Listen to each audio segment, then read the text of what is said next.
Hola, ¿qué tal? Bienvenidos y bienvenidas a una emisión más de Perspectiva. Soy Jonathan Lomelí. Los invito y las invito a que me acompañen en este espacio. Hoy vamos a platicar con dos estudiantes de Periodismo y Comunicación Pública del ITESO, Mariana Parra y Fernando Casarín. Ellos hicieron una investigación muy interesante relacionada con cómo el auge de los desarrollos verticales está impactando la vida comunitaria de la zona metropolitana de Guadalajara, pero también el derecho a la vivienda y el tejido social con fenómenos como la uberización de la vivienda, un tema de los que vamos a hablar en este espacio y en esta entrevista. Los invito y las invito a que me acompañen en Perspectivas. Comenzamos.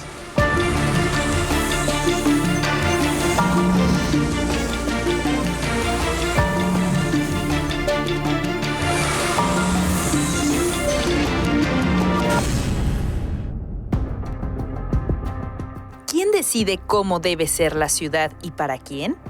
¿Cuánto cuesta quedarse a vivir en tu propio barrio? Mariana Parra y Fernando Hernández, estudiantes de periodismo del ITESO, investigaron los efectos de la gentrificación en Guadalajara a partir del auge de los desarrollos verticales. Su trabajo documenta cómo la uberización de la vivienda y el blanqueamiento por despojo están transformando colonias como La Americana, Ladrón de Guevara o Mexicalcingo. Las cifras revelan una ciudad donde cada 80 metros hay una vivienda usada como Airbnb, donde las torres crecen pero las comunidades desaparecen, y donde vivir en el centro es cada vez más un privilegio para unos pocos. Hoy en Perspectivas, Mariana y Fernando nos comparten su mirada sobre este fenómeno y la historia de quienes han sido desplazados en nombre del progreso. ¿Qué tal? Bienvenidos a Perspectivas y le agradezco muchísimo a Mariana y a Fernando que estén con nosotros. Bienvenida, Mariana. Muchas gracias, Jonathan, y muchas gracias, Fer, también. Cabe aclarar que este es un equipo, no solamente somos Fer y yo, también están nuestros compañeros, entonces saludos a ellos allá en casita. Muy bien, ¿un equipo de cuántos? Somos un equipo de 5 personas, Miranda, Carlos, Fer, Andoni y yo. Y Ale Partida claro, y Ale Partida. Y ustedes dos vienen en representación. Bienvenido, Fernando. Así es. Muchísimas gracias, Jonathan. Bueno, me hubiera gustado tenerlos a todos, pero bueno, había que escoger a un par. Y pues antes de comenzar, chicos, primero me da mucho gusto que sean estudiantes de periodismo, ¿no? Una carrera que en los últimos años ha perdido demanda, no solamente entiendo en el ITESO, sino en la Universidad de Guadalajara y en general en las universidades. Y antes de comenzar nuestro tema, me gustaría preguntarles, comencemos contigo si te parece, Mariana, ¿por qué razón decidiste estudiar periodismo? ¿O qué pensaste en el momento en el que decidiste estudiar periodismo? Claro que sí. Pues mira, Jonathan, desde que soy pequeña me gustan mucho las historias. Ajá. Y soy una persona, además de chismosa, muy curiosa. Ajá. Y entonces, a mí esa curiosidad, yo era la típica persona que volteaba todos los empaques para ver qué es lo que tenían. Y hasta que un día yo dije, es que lo que yo quiero hacer es contar lo que pasa, estas historias detrás de las ciudades. ¿Por qué? Porque las ciudades tienen un tejido que se va construyendo, ¿no? Y así como cada uno de nosotros tenemos una historia, juntos vamos construyendo eso. Oye, ¿tú eres de algún barrio en particular o alguna colonia en particular? Claro que sí, yo soy orgullosamente del barrio de Santa Teresita y he vivido toda mi vida y creo que eso me ha dado pie a entender que las historias están en todas partes. Claro, entonces, además del tema que vamos a platicar, tú eres especialmente sensible por esa ubicación en donde creciste. Y en tu caso, Fernando, ¿tú por qué decidiste estudiar periodismo? Pues bueno, Jonathan, en mi caso... Te doy el pésame también. Sí.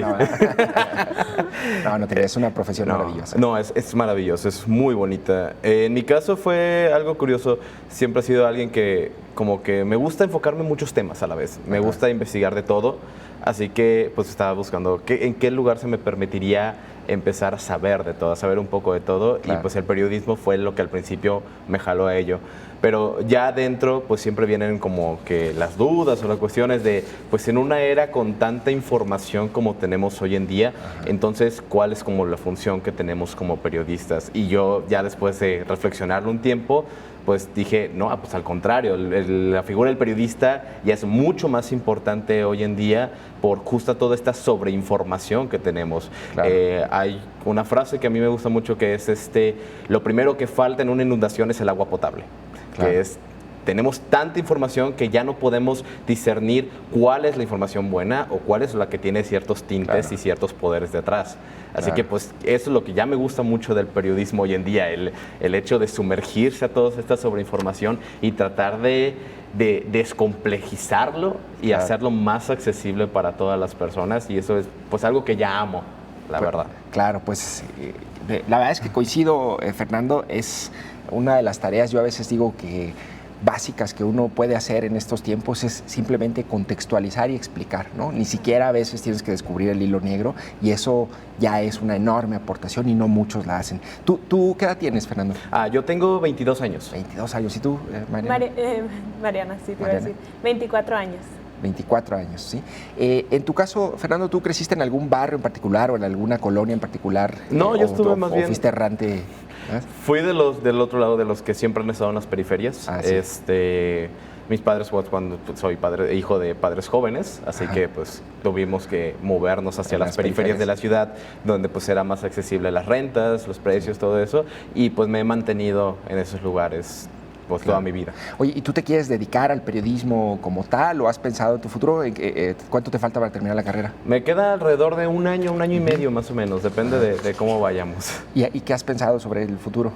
Pues yo sí quiero dedicarme completamente al periodismo, es lo que me gusta, de verdad, quiero seguir, que me sigan dando la oportunidad de poder investigar todos estos fenómenos que nos afectan a todos, incluyéndome, y además, pues siempre aquí desde Guadalajara, por la cercanía que uno también tiene con la ciudad y pues el cómo también, pues todas las personas que yo conozco y que estas personas pues me cuentan que cómo se está viviendo en Guadalajara. Claro, son tiempos particulares. En tu caso, Mariana, ¿tú cuánto te falta también? ¿Un año? Me falta también alrededor de un año, y definitivamente el periodismo es algo que quiero ejercer en mi vida. Ahora lo aprendo como estudiante y pues un poquito más en compañía de asesores, como por ejemplo en esta investigación que me ha dado nuevas perspectivas de cómo pues se vive en las ciudades, y me gustaría seguirme yendo hacia esa parte, a lo mejor un poquito más del lado audiovisual. Me gusta mucho contar historias a través del audiovisual. Siento que la gente también tiene otra forma de palpar o de ver o de reconocer ahí, sentirse cercano a esas historias. ¿Qué haces? Reels o videos geniales en TikTok y en Instagram. ¿Cómo es tu cuenta, por si alguien te quiere ubicar? Mi cuenta está como Marpamar. Mar-Pamar. Pamar, ¿no? Y ahí haces también este tipo de relatos, ¿no? Sí, ahí me pueden encontrar. Bueno, pues chicos, a ver, ¿cómo se titula el trabajo o la investigación que hicieron, Mariana? El trabajo se titula Desarrollos verticales, la uberización de la vivienda y el blanqueamiento por despojo. Y digamos, en términos generales, ¿en qué consiste este trabajo? Pues este trabajo habla de cómo la ciudad no deja de crecer o no deja de ir hacia arriba, ¿no? Pero más que ir hacia arriba, también como este fenómeno de que la verticalización es parte de la mercantilización de la vida, que ahora todo se intenta ver como algo que se vende y se deja de ver por las personas y por sus derechos, en este caso por el derecho a la vivienda.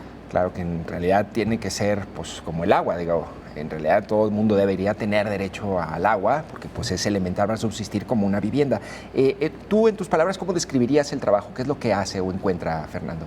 Pues lo que el trabajo encuentra, al menos a mi punto de vista, es justamente el darle características a un fenómeno del que ya se conocía. Ya estaban los testimonios de las personas que son desplazadas por el fenómeno de la gentrificación, que ven aparecer estos edificios de más de 40 metros gigantescos, que para que personas que no han vivido ahí vengan a ir ahí, o ni siquiera eso, que se mantengan vacíos. Pero ya el hecho de darle los datos a este fenómeno, pues ya se le da una cara, ya es algo que está sustentado y que justamente es un trabajo que está enfocado en que esté bien estructurado para presentarlo a los tomadores de decisiones, decirle, aquí está, ya hay datos, ya está todo, ya no se puede negar la existencia de esto y el cómo está afectando a la sociedad. ¿Cómo surgió la idea del trabajo, Fernando? ¿A uno en particular o surge en alguna materia o cómo funcionó? ¿Cómo fue la Principalmente historia? El trabajo surgió desde la propia preocupación de toda la generación de periodistas. Pues claro, obviamente es muchos van a detectar la ironía de itesianos hablando de crisis de la vivienda, claro. por favor. Pero pues es algo que nos afecta completamente a todos. Los precios ya están extremadamente tan altos que nadie puede, ninguna persona joven que no haya tenido, o sea, que esté en su primer trabajo, segundo, incluso tercero, claro, no puede acceder a estos precios. Así que pues viene obviamente desde la preocupación, ya sea personal, ya sea generacional, de pues terminamos la carrera y ¿qué hacemos? Claro. ¿A dónde nos vamos? ¿Dónde vivimos? Y mucho, por ejemplo, de los que han trabajado en este proyecto, pues son foráneos, así que ya desde ese momento ya están afectados por todo este fenómeno. En tu caso, Mariana, ¿qué quieres añadir algo? Sí. Claro, quiero añadir algo. Fer está siendo muy modesto también. Ajá. Esta investigación empieza porque estamos en una clase que se llama Taller 2 de Periodismo, y entonces Fer y Andoni, que es otro compañero del equipo, proponen esta investigación. Ah, ya. Ellos la proponen porque pues justo esta pregunta, ¿no? De que salimos y vemos diariamente que se están construyendo edificios. Justo el otro día veía una historia tuya en redes sociales que decía, ¿no les pasa que ven que de repente un lugar nuevo y hay un nuevo edificio? Entonces nosotros nos empezamos a cuestionar esa parte y empezamos a investigar cuántos edificios realmente habían crecido en la zona metropolitana de 2017 a 2023. De 2017 a 2023. Y a ver, primero las dificultades técnicas que entiendo que pasaron, ¿no? Es decir, si yo quiero saber cuántos edificios hay, pues yo pienso y voy y le pregunto al gobierno municipal cuántos edificios, ¿no? Si quiero saber cuántas viviendas en renta temporal hay, pues busco en Airbnb, les digo, oye, pues pásame estos datos, ¿no? ¿Qué retos en cuestión de recolección de información tuvieron, pues, Fernando? Por ejemplo, en el caso de Airbnb, los datos públicos no existen. No hay, Airbnb no tiene los datos públicos de cuántos Airbnbs hay en Guadalajara. Apenas han empezado a sacar de ciertas ciudades, pero de Guadalajara no hay datos y por parte del gobierno tampoco. Así que, ¿cuál es el principal reto técnico con Airbnb? En la parte de Airbnb es que no existe información y cuando la quieres solicitar tampoco la tienen o dicen que no la tienen también. Claro. Ajá. Así que fue un reto de tratar de buscar cualquier pasadizo, solución para poder obtener una base de datos del número de Airbnbs que tenemos en la ciudad, claro, y ya con eso pues empezar a trabajarlo y el seguir pues aumentando lo del proyecto. Claro, oye, si el gobierno no te lo da y si Airbnb no lo puedes obtener, entonces ¿por dónde lo consiguieron, Mariana? Bueno, así como menciona Fer, no existían estos datos y así como Airbnb tampoco existen los datos de catastro, que se supone que es donde podremos verificar nosotros cuánto es el número de edificios o el uso de suelo que se está haciendo en la ciudad, ¿no? Y tampoco había en visor urbano. Entonces nosotros nos empezamos a cuestionar justo cómo es que nosotros podíamos ver. Y nuestro asesor y gran profesor, el maestro Héctor Piña, nos empezó a asesorar para hacerlo a través de satélites, como lo es a través de Google Earth, esta plataforma que te permite ver pues a través de mapas de rastreo de calor, de diferentes tipos de técnicas, cuántos edificios hay, pero eso no era suficiente para nosotros poderlo comprobar. Se necesitaba cruzar con otras plataformas. Ah, ya. Ese en el caso de los edificios verticales, ¿verdad? En el caso de Airbnb, lo que hicimos fue hacer web scraping, que es utilizar softwares para poder acceder a ciertas informaciones. Sí. Y ya con eso, pues obviamente usando este tipo de softwares, pues no te sale una base de datos tan limpia, ¿no? Claro. Así que pues fue un proceso con esa base de datos que fuimos consiguiendo de varias descargas individuales de los municipios, el meternos, juntarlo, el quitar todos los Airbnb que fueran duplicados, porque por lo mismo había Airbnbs que estaban en intermedio entre ciertos municipios, así que estaban registrados como para los dos y ya después de eso pues nos quedamos ya nomás con uno y ahora sí ya tener una base de datos limpia con el que poder hacer las visualizaciones y pues ya demostrar cuál es el problema que existe con los Airbnb. ¿A qué te refieres o como para explicarle un poco más a la audiencia este concepto de web scraping? Web scraping es el uso de softwares para poder acceder a ciertas informaciones que no están de manera pública, utilizando ya sean con mapas que no vengan con las bases de datos, pero utilizando el web scraping puedes... es como el repositorio que está ahí de la propia Airbnb, ¿no? Te metes, digamos, por la puerta atrás. Exactamente. y consigues la información. Y sacar la información. Y Sí. eso. Y en el caso, por ejemplo, de Catastro, decías, Mariana, es decir, ¿qué información debería tener Catastro que no tenía? Debería venir cuántos, bueno, a Catastro tiene muchísimas vertientes, por Ajá. ejemplo, de la vivienda aquí en Guadalajara, pero debería decirnos cuántos edificios se autorizaron en construcción de 2000, o sea, a partir En de el periodo que 2017. ustedes tenían. Ajá. Nos damos cuenta nosotros que a partir de que entra un nuevo gobierno, bueno, hace 6 años, Ajá. no existen o no se suben ya estas plataformas. Entre 2017 y 2019 se dejan de subir a la plataforma. Por parte de los Catastro. municipios. Sí, por parte de los municipios el registro. Entonces nosotros aquí empezamos pues, como ciudadanos, porque aparte periodistas somos ciudadanos, ¿cómo podemos tener acceso a esta información? Que es entonces cuando vemos la necesidad de que tenemos que hacer algo para que la gente también pueda ver qué es lo que está sucediendo dentro de su ciudad o dentro de la zona metropolitana de Guadalajara. Oye, Fernando, digo, uno de los principios de trabajo periodístico, de la metodología periodística, es pues primero ver qué se ha publicado al respecto, ¿no? Sí. De tu tema, ¿no? Que eso es yo lo que siempre le digo a mis reporteros, ¿no? Les digo, bueno, una vez que tienes la idea, es googlea, ¿no? Y ve qué se ha publicado. Antes de este trabajo, que ahorita ya vamos a ver detalles, ¿no? Que te dice cuántos edificios de 2017 a la fecha. ¿Por qué 2017? ¿Qué ocurrió en Guadalajara en 2016, 2017, Mariana? Pues es cuando deja de existir este registro. Para nosotros eso fue el punto clave, que ya no existe un registro y que entonces necesitamos saber por qué deja de existir. Y es un periodo en donde una registro. fuerza política llega a la ciudad, ¿no? Sí. Claro, Movimiento Ciudadano donde con llega Enrique el Movimiento Alfaro en 2016, ¿es correcto? Digamos, hay que decirlo con todas sus Así palabras. es, tal cual. A partir de que llega Enrique Alfaro a Guadalajara, ¿y eso ocurre también en Zapopan y en otros municipios o no? Sí, pasa en toda la zona todo. metropolitana. Que ganaron toda la zona metropolitana. Ok, bueno, muy bien. Una vez que ustedes hacen como todo eso, que se dan cuenta que tienen el tema, ¿qué antecedentes hay de un trabajo como el de ustedes, Fernando? ¿Ustedes vieron? Pues, por ejemplo, en el caso de Airbnb, exclusivamente, fue un trabajo, de hecho, hubo uno de los trabajos que fue el que nos inspiró a hacer esto, que fue el trabajo del país, que habían sacado acerca de Airbnb en la Ciudad de México, de cuál era el porcentaje de Airbnbs que había en cada colonia. Y pues lo vimos y fue como de, oye, pues tenemos que hacer esto también de Guadalajara. Ya fue cuando entramos y nos encontramos con el choque que te menciono, de que no existían estos registros, y ya pues ya fue todo el proceso de tenemos que conseguir esta información y ya con esto tratar de hacer algo parecido en cuestión de cómo funciona Airbnb en cada colonia de Guadalajara. Y que además es un trabajo de investigación periodística, pero tiene como elementos tecnológicos muy particulares, ¿no? ¿Qué herramientas, por ejemplo, además de la lectura satelital y alturas, utilizaron? Bueno, Mariana.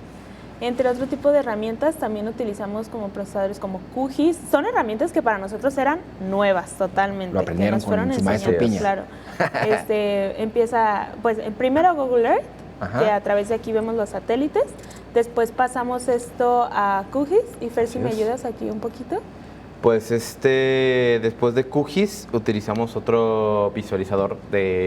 Lo que hicimos con QGIS fue justamente el juntar estos dos, no me acuerdo cómo se le llama, pero eran registros que tenía de los polígonos. Los polígonos, Teníamos un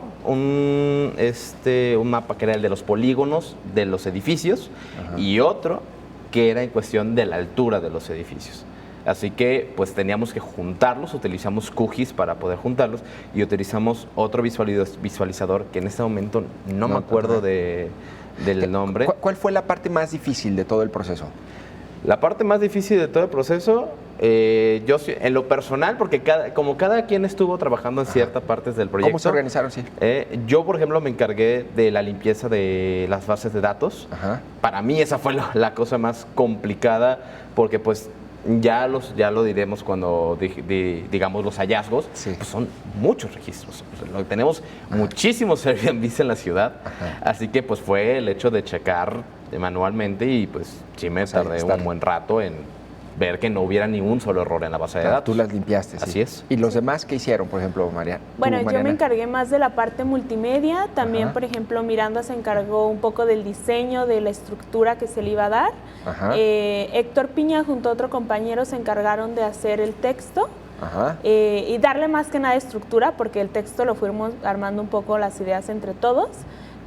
También estuvo Andoni, que también se encargó un poco del mapeo y de las entrevistas de multimedia, y Carlos, que a Carlos también le tenemos que dar todo nuestro respeto y admiración, que Carlos fue quien se encargó de hacer todo este proceso para bajar los mapas y poder ver lo que más adelante... ¿Carlos también estudiante? Sí, Carlos estudiante también. Sí. Todos estudiantes excepto Héctor Piña, que es nuestro asesor. Exactamente. ¿Querías decir algo? No, y ya, por ejemplo, la visualización, por ejemplo, para Airbnb, ya me acordé, es Mapbox. Hicimos ahí para el mapa de calor. Para el mapa de calor. Bueno, en tu caso, ¿cuál fue como la parte o el punto más emocionante del proceso de investigación, Mariana? Donde dijiste, aquí está algo bueno. Para mí el proceso más emocionante fue cuando nos dimos cuenta de cuántos edificios se habían construido y que ahorita en hallazgo los diremos más adelante, pero que esto es un spoiler, pero que se han construido más edificios en este tiempo que nosotros investigamos de más de 40 metros que toda la historia antes. Sí. ¿Cuál es la metodología? Es decir, ustedes, digamos, si pudieras resumir qué tipo de indicadores utilizaron, el periodo ya lo tenemos, ¿no? Pero sería de 2017 a 2025. No, a 2023. A 2023, sí. Ok. ¿En ese periodo de edificios de qué altura? De más de 40 metros. De más de 40 metros, sí. ¿Qué otro elemento de la metodología consideramos como para entender su trabajo? ¿Algún otro? No, bueno, más bien como eso y obviamente delimitado a la zona metropolitana de Guadalajara. Ok, ahora, ¿es Airbnb solamente de estancia temporal? ¿Existe Airbnb o hay más aplicaciones? Existen más aplicaciones, pero nos enfocamos más bien como a Airbnb, ya que es la más grande y la que existe más proliferación de ellos y que en especial no existe una regulación de Airbnb. Así que pues no fuimos más bien como enfocado solamente en este proceso. Solamente en este. Ok. Oigan, si quieren, vamos un poco como dando una probadita del próximo bloque, pero digamos en términos generales, edificios verticales, ¿qué fue lo que encontraron, Mariana? Claro que sí. Aquí les va. A ver. De 2017 a 2023 en la zona metropolitana de Guadalajara se construyeron 170 edificios. Antes de eso existían 160 edificios de más de 40 metros, cabe aclarar. Entonces, en 7 años se construyeron más edificios verticales de 40 metros o de más de 40 metros que en toda su historia antes de eso. Entonces, ¿y por qué edificios de más de 40 metros precisamente? Nosotros nos enfocamos en edificios altos, pero esto también fue un reto encontrar la definición de edificios altos. Entonces fue gracias a profesores de ITESO y de la UNIVA, arquitectos de UNIVA también, que nos ayudaron a definir un edificio alto como algo más de 40 metros. Pero entonces nosotros decidimos que vamos a enfocarnos a partir de esta, pues, de 40 metros porque queríamos hacer un corte de algo más específico. Claro. Que claro, se pudo haber hecho de menos de 40 metros, pero esto ya era otro proceso que implicaba otras herramientas. Otras herramientas. ¿Tú algo que quieras señalar sobre los edificios verticales? No, edificios verticales. Eso es básicamente. Sí es. En el caso, por ejemplo, dices que son 170, ¿verdad? En el periodo de... ¿Esto es en qué municipios, Fernando? Es en Guadalajara, Zapopan, Tlajumulco, El Salto, Tlaquepaque y ¿me falta alguno? Según yo son... Básicamente zona metropolitana. Zona metropolitana, sí. ¿Y hay algún municipio, supongo, en donde se concentran principalmente? Sí, los edificios verticales se concentran en donde está, en toda la zona poniente de la zona metropolitana de Guadalajara, que es Zapopan y Guadalajara, pues. Porque en esta zona hay un alto o mayor nivel adquisitivo. Claro. Ok. Bueno, si les parece, chicos, vamos a una breve pausa. Perfecto.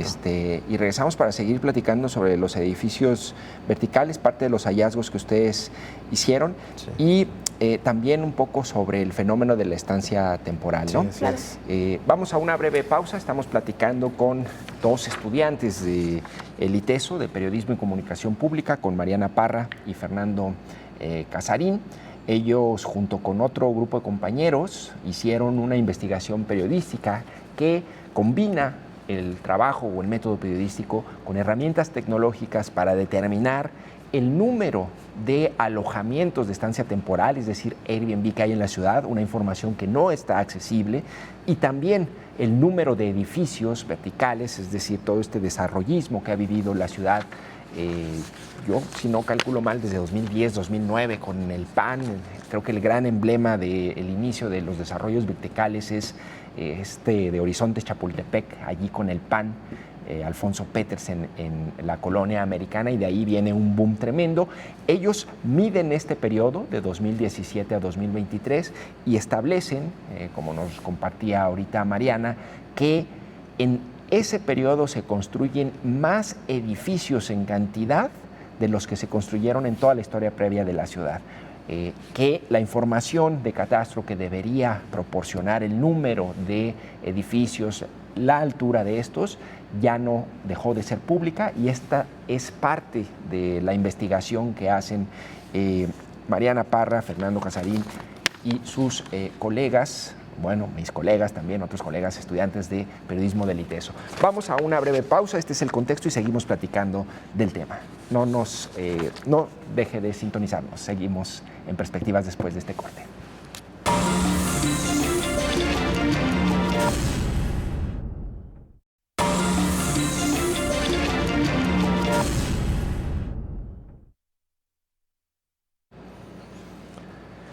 Gracias por seguir con nosotros en Perspectivas. Como le comentaba, estamos platicando con Mariana Parra y con Fernando Casarín, estudiantes de periodismo y comunicación pública en el ITESO, acerca de una investigación periodística que realizaron relacionada con el número o el boom de edificios verticales que ocurrió en la ciudad a partir de 2017 y con la llegada de la fuerza política de Movimiento Ciudadano a las alcaldías, en Guadalajara Enrique Alfaro, Pablo Lemus en Zapopan, en MC María Elena Limón en Tlaquepaque, Tlajomulco, que ya era de Movimiento Ciudadano, y esta investigación que realizan con herramientas tecnológicas y también con el método periodístico.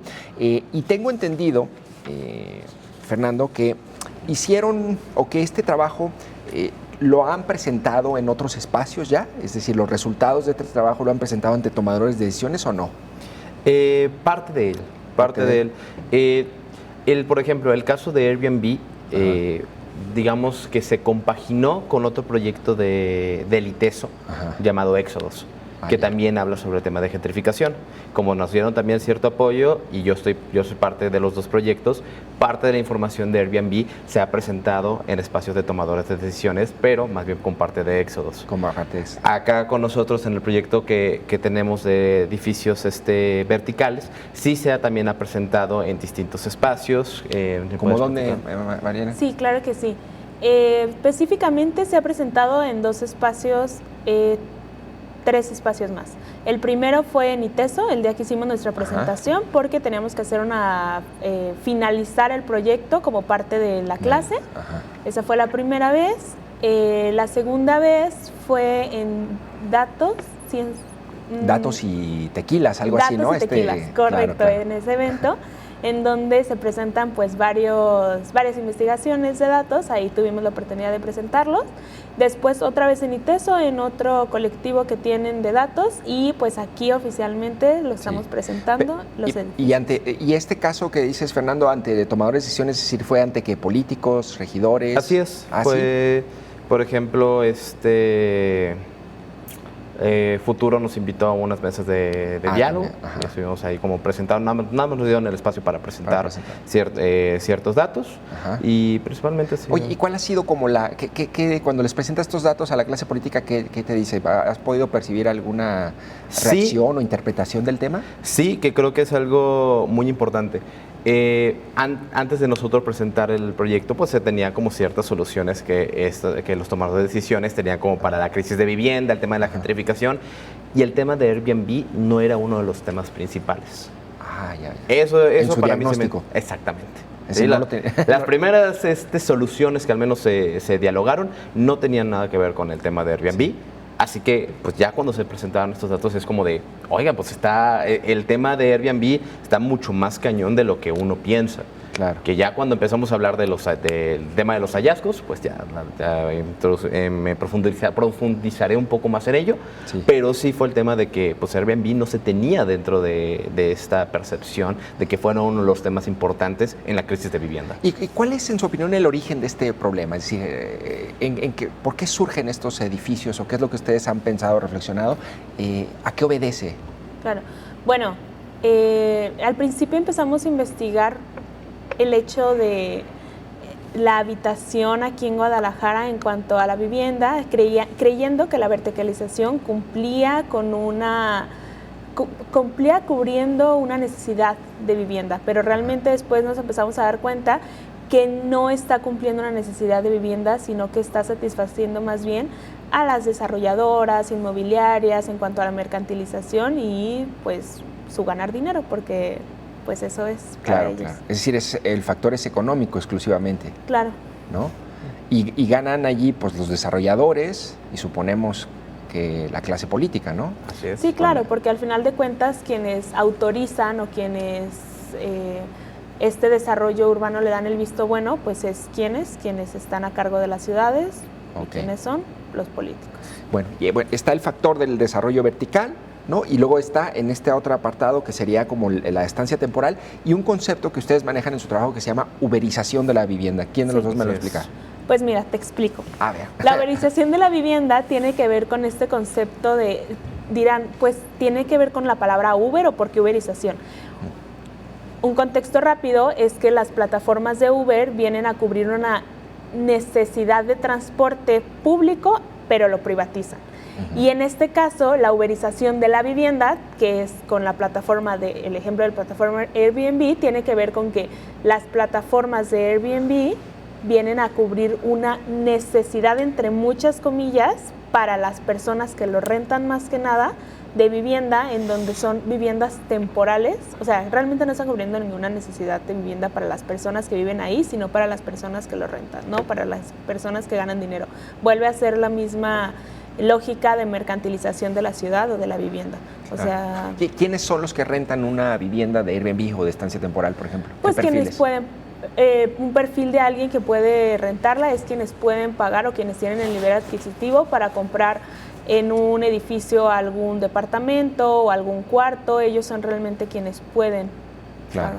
Y también algo importante que quisiera hacer hincapié es de que, por ejemplo, el tema con la uberización o el tema de Airbnb, el problema no son las personas que utilizan Airbnb pues para tener o sea, su renta o que tienes una casa y utilizas un cuarto para Airbnb.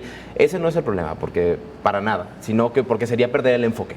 Claro. El enfoque es justamente en cuestión de que no existe una regularización del tema de Airbnb y que esto da espacio a justo la creación de edificios verticales que solamente están sirviendo para el propósito para viviendas temporales. Claro. Que eso es lo que sí está quitando el espacio de vivienda para la población.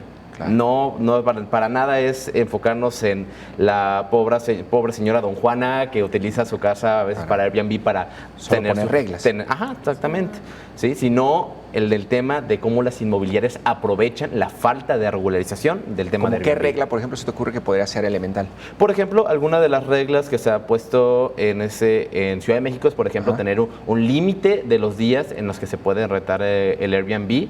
O también mucho se va a tener un padrón de o un registro de todas las viviendas que están funcionando como Airbnb para así poder tener un control de pues quiénes son si hay un cierto particular que tienen el 30 o 40% de Airbnb en la ciudad, que es cuando te quedas así como de, oye, pues ¿qué está pasando aquí? ¿Qué es este modelo de negocio? ¿No? Claro. Ahí es donde ya podría empezar a ver como el tipo de soluciones. Justo un testimonio que tenemos en la investigación es de la señora Mago, que nos cuenta su experiencia en la colonia americana, cómo es que primero se va gentrificando, o sea, va cambiando de clase económica su barrio, y después nos cuenta cómo llega Airbnb y que ahora le toca, ella ya se tuvo que ir a una periferia, pero sigue trabajando en la americana, y nos cuenta cómo es que antes todos se conocían en la colonia, todos convivían, todos platicaban entre ellos, y que ahora uno de los efectos para ella de Airbnb es que la gente ya no se conoce, ya no tiene ese tacto social, y claro que ¿en qué afecta eso? En el tejido social de los barrios. Claro, ya no hay una vida comunitaria, ¿no? Y además, es decir, cuando están enfocados, porque son como dos perfiles, pienso, ¿no? De los que usan este tipo de estancia temporal, que puede ser como el que llaman nómada digital, ¿no? Es decir, son estos extranjeros que tienen, para quienes está como toda esta parafernalia de viaja bonito, vive bonito, tu terracita con tu café en la mañana y que tienen como trabajo remoto, muy buenos sueldos y pues si ganas en euros o en dólares, pues obviamente es más barato pagar en pesos, ¿no? Y el otro pues es el turista, ¿no? Y se concentra un poco como la inversión y el cuidado de las zonas en justamente las colonias que tienen este tipo de fenómeno, ¿no? Ahora, tenemos por ahí una lámina de un mapa de calor de cuántas más o menos viviendas de Airbnb ustedes pudieron detectar, que ojo, esta información es muy importante porque no está disponible públicamente, no la tiene en un padrón el gobierno, no la ofrece el propio Airbnb a través de su plataforma y la investigación que ustedes hacen es parte de lo que revela Fernando. Así es. Por ejemplo, lo que se llegó a la información en este proyecto fue de que el total de viviendas de Airbnb que hay en la zona metropolitana de Guadalajara, así es, ajá, es de 11,345 viviendas que funcionan para Airbnb. Algo muy importante que tengo que mencionar es que en la base de datos que conseguimos, los Airbnb se dividen en 4 categorías, ajá, siendo el cuarto de hotel, el cuarto privado, el cuarto compartido y la vivienda completa. Lo que nosotros también quisimos hacer, que hay otro cuadro dentro de ese proyecto, es que también lo hizo la Ciudad de México, el país, que en el tema de la Ciudad de México es cuál es el porcentaje de viviendas privadas que funcionan como Airbnbs. Ajá. Porque el problema que hay con el tema de Airbnb no es el número total, que son muchos, claro que son muchísimos, sino las concentraciones que hay de Airbnb en ciertas colonias. Oye, antes de pasar a las colonias en puntual, sí, si son 11,345 y tienes estas 4 categorías, ajá, cada unidad allí es o un cuarto o una vivienda, o cómo pudieron metodológicamente decir son 11,345? Se utilizó, por ejemplo, para el número total, sí se utilizó el número, todas las categorías. Ah, okay. Cada categoría era una unidad. Exactamente, sí, para categorizar, ese es el número total de, digamos, que espacios que pueden servir para Airbnb. Que allí lo mismo puede estar un cuarto de hotel, uh-huh, que una casa, que una habitación compartida, es decir, en ese universo, ¿ah? Así es. Ok, y luego dices, ya tenemos este universo, uh-huh, y lo preocupante es en dónde están. Exactamente. Lo que justamente hicimos fue utilizar los datos del censo poblacional para checar pues qué porcentaje de las viviendas privadas de la colonia funcionan como Airbnb. Y para ello utilizamos solamente la categoría de vivienda completa de Airbnb, porque pues lo utilizar las otras está mucho más complicado para saber en cuántos cuartos privados hay en cada casa, todo lo que sea. Así que pues en sí estos datos podrían ser, no, son muchos más, claro, de que a lo mejor este son como un primer vistazo. Y por ejemplo, te digo que lo que es lo preocupante es el porcentaje que hay en cada colonia central del tema de Airbnb. Por ejemplo, en la zona centro, son en total de Airbnbs, en total de todas las categorías, son 847. Es la colonia con mayor número de Airbnbs. Centro Guadalajara. Exactamente. Y aquí hay un 6.9% de todas las viviendas privadas funcionan para el tema de Airbnb.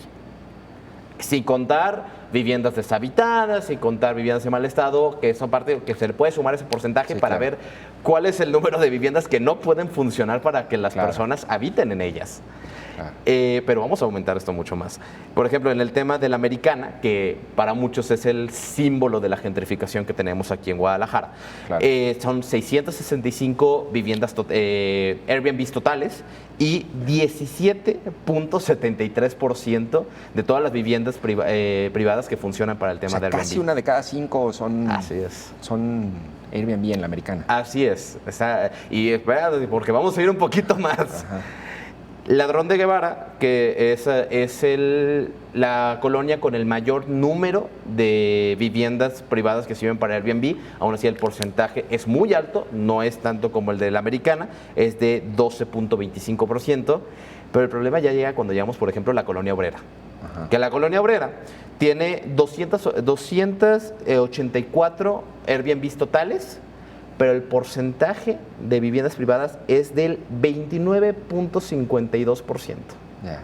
casi 30% de todas las viviendas privadas funcionan para el tema de Airbnb en la colonia obrera. ¿Cuál es la obrera? La obrera está por la Americana, Es la pero que- está más abajito, como hacia Niños Héroes. Ah, claro, más pegada hacia adelantito del expiatorio, todo eso. ¿O cómo? No. No. Por Lafayette, Ah, ya. por allá está Sí, la qué obrera. malo. Yo viví por ahí. No, y hay otras colonias que Ajá. a lo mejor que son de menor número de viviendas privadas totales, pero que el Claro. porcentaje es mayor. O sea, Cortijo San Agustín, en Tlajomulco de Zúñiga, tiene un 52.38% de viviendas privadas que sirven para Airbnb. Colinas de San Javier, un 34.45%. La obrera que le menciona, 23.53%, y ahí se va desgloseando. Hay una tabla que menciona cada porcentaje de cada colonia de la zona metropolitana. Y esto lo lograron ustedes al extraer la información de Airbnb, ¿no? Supongo que esa es cambiante también, la información, ¿no? Sí, esta descarga, por ejemplo, es muy importante mencionarlo, la descarga que hicimos de Airbnb fue de octubre de 2024. Ah, ya. O sea, Claro, algo claro. muy importante es también, si se vuelve a hacer una descarga en estos días, ¿cuál va a ser la alza de Airbnb que hay? ¿Cuál es el aumento de Airbnb en este transcurso de 10 meses, si no me equivoco? Ajá. También es otro claro, tema. Claro, es otro. ¿A ti qué es lo que más te llamó la atención de este fenómeno, de este descubrimiento, Mariana? ¿De Airbnb? De Airbnb. Pues al principio yo no entendía mucho de qué pasaba o por qué había un mal en que hubiera tantos Airbnbs. Y con esta investigación justo me llamó mucho la atención el hecho de que las ciudades ya no se están construyendo para que la gente las viva, sino para como un sistema de mercantilización, como un sistema de negocios, en donde Claro. a quienes benefician claramente es al gobierno. Y yo, ay, la mosca me Hay está la mosca, aquí, hay una me mosca está en aquí el estudio, ¿no? molestando. Desde hace rato la Sí, vi, claro. parece que es la misma y está en contra de todos Está en o son contra de varias. todos, Es yo una, digo. ¿verdad? Sí, bueno. Esta mosca no quiere que hablemos de los Airbnbs. Sí, parece que será. Mosca gentrificadora. Mosca gentrificadora. No, pero pues sí, a mí me sorprende mucho cómo es que no está regularizado todo este negocio del Airbnb y cómo es que hay tantos y tan concentrados en ciertas zonas donde, como dice Fer, se conocen por ser zonas gentrificadas. Y como por el ejemplo, tú Mexicano. que vives en Santa Tere, ¿no? Allí tú has visto has notado algún cambio, ¿no? En los últimos años, porque allí supongo que también tienes cifras de cómo está Santa Tere. ¿Cómo? Claro. Mira, yo lo iba a mencionar un poco más adelante, pero te lo Adelante, mencioné de una adelante, vez. Tiene que ver con un poco con el blanqueamiento por despojo, que es Sí, este sí. otro término que utilizamos nosotros. El blanqueamiento por despojo tiene que ver no solo con un desplazamiento, porque, ojo, la gentrificación y su palabra clave es el desplazamiento. Sí, claro. Hay un desplazamiento de personas. El blanqueamiento por despojo tiene que ver con el desplazamiento, pero barrial. O sea, que un barrio deja de tener cultura, deja de tener sus propias tradiciones, deja de tener todo lo que lo identifica como barrio. ¿Por qué? Porque se hace un limpiamiento literal. El blanqueamiento por despojo tiene que ver esta palabra con blanquitud, en donde se limpia algo para verse más bonito, ¿no? Claro. Como, voy a poner un ejemplo, que es lo que está pasando ahora con el Parque Rojo, ¿no? Ajá. Se cierra, ¿por qué? Porque se quiere limpiar para los turistas que vienen para el Mundial. Esto es un ejemplo de blanqueamiento por despojo. Y tú lo puedes empezar a ver también en los barrios, como es en Santa Tere, que toda mi vida he vivido ahí. Una vez salí a caminar y me di cuenta que ya había más edificios en construcción y más Oxxos que tiendas de abarrotes.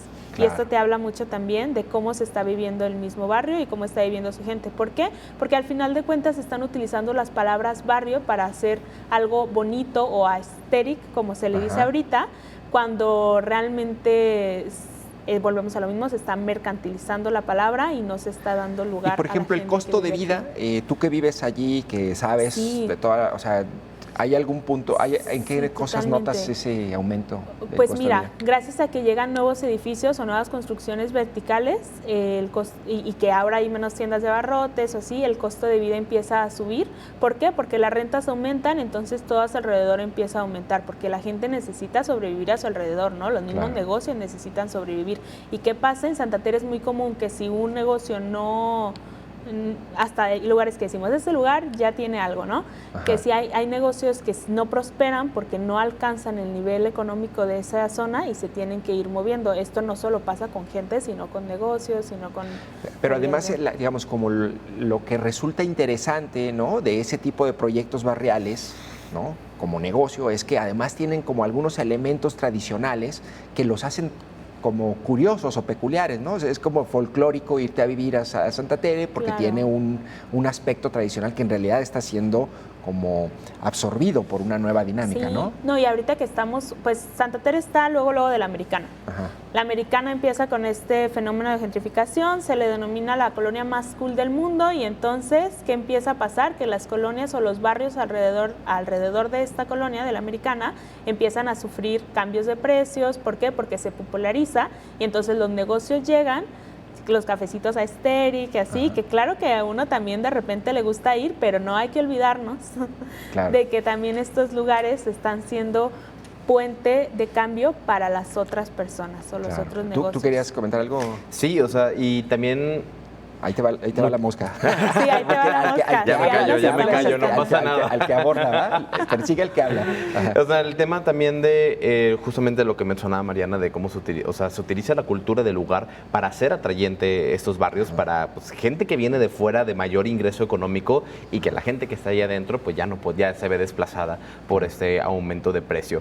Pero una parte muy importante de este blanqueamiento por despojo, se me va la palabra, es en cuestión de cómo se utiliza, cómo nada más se extraen ciertas partes de la cultura del barrio que son las que les parecen bonitas o atrayentes a este nuevo tipo de personas que vienen al barrio. Las demás son desechadas. Es una cosa. Cuando justamente vas a un barrio cool de los nuevos y empiezas a ver que el arte que hay de este lugar ahora empieza a ser pintada en los grandes edificios de las inmobiliarias, que el graffiti que sí era hecho por la gente del barrio empieza a desaparecer y ahora empiezas a ver un graffiti que no parece graffiti, que son letras de graffiti, pero Claro. que se ven que son pintadas como que más relleno, más estética, por así decirlo, Claro. entre muchas comillas, porque son utilizar esa cultura del barrio para ser atrayente a estas nuevas personas, pero me atrae la cultura, pero no las personas que crean esa cultura. Claro. Y en ese sentido, a ver, ya tenemos el tema de los edificios verticales, la estancia temporal con Airbnb, ya vimos que eso aumenta las rentas, aumenta el costo de la vivienda, ¿no? Pero, por ejemplo, el comportamiento de la población, recuerdo que hace muchos años, un par de décadas, que empezó la preocupación de que Guadalajara estaba perdiendo población. ¿Qué ha pasado con el nivel poblacional de esas colonias, por ejemplo? Pues sigue bajando todavía. No, ahorita hicimos una comparación entre los censos poblacionales y pues es algo que ya se sabe, ¿no? O sea, ya el hecho de que Guadalajara se convirtió en una dona, vacía por dentro y completamente poblada en las periferias, es algo que ya se sabía, pero justamente con este tipo de trabajos, pues es una de las razones de por qué. Es la cuestión de decir, oye, pues, ¿cómo no va a estar vacía el centro de la ciudad si justamente tenemos 30% de Airbnbs, 20% de viviendas deshabitadas que pertenecen a alguien, pero nada más están siendo utilizadas como carpeta de inversión? Pues nada más me dejas un 50% de rentas altas, altísimas, por lo mismo de toda esta cultura atrayente que de estos cafés aesthetics y cool, pues obviamente es imposible vivir en el centro de la ciudad. Que además yo digo que ¿querías decir algo, Mariana? Sí, claro. Sí, justo lo que dices. En estas colonias, también donde está pasando todo lo de los Airbnbs y la verticalización, ha subido de 2022 a 2024 un 6.5% la renta, el precio de renta. Ajá.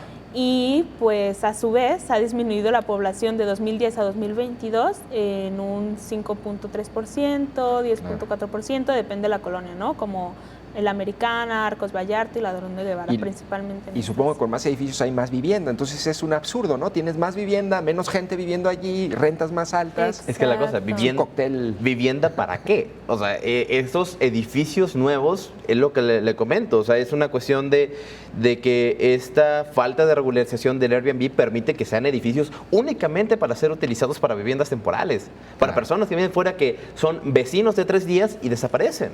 Claro. Justo con esto que menciona Fer, perdón, de personas que vienen afuera, otro factor que podemos ver o por el que uno puede identificar en su colonia que está habiendo un blanqueamiento por despojo es porque se empiezan a utilizar palabras con R, como la redesificación, la renovación, son palabras con R, ¿no? Y que te pinta aquí en el gobierno, las inmobiliarias, como algo muy bonito. ¿Por qué? Porque va a haber una limpieza y cuidado. Ajá, exacto, recuperación. Bueno, obviamente. Y cuidado porque entonces a quienes viven ahí ya no nos va a alcanzar para vivir ahí porque siempre se busca que una clase económica mayor venga a ocupar estas áreas. Claro.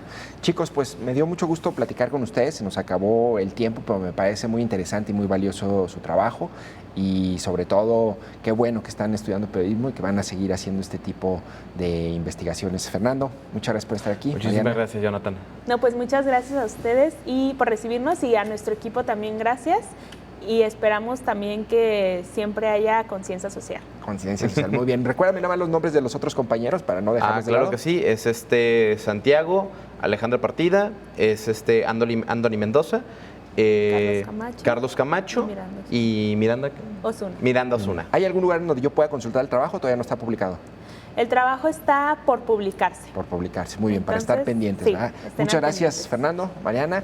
También gracias a ustedes por haberme acompañado en Perspectiva. Soy Jonathan Lomelí y pues ya vieron, allí está una investigación interesante sobre el fenómeno de la verticalización de las ciudades y las consecuencias que trae una solución inicialmente para una escasez de suelo y que se convierte después en un negocio con un impacto tremendo en el derecho a la vivienda, en el costo de las rentas, en el costo de la vivienda, en la reducción de la población en ciertas colonias, en el costo de vida que aumenta. Son muchas las consecuencias de cara al mundial que va a realizarse. Me parece que esta reflexión es no solamente pertinente, sino necesaria. Son otros tiempos los que estamos viviendo, son otras demandas las que tenemos como población, las que tienen los jóvenes, y como bien decía Mariana, es otra la conciencia y la clase política, gobernante y de tomadores de decisiones debe entenderlo también y debe haber reglas del juego para que todos podamos acceder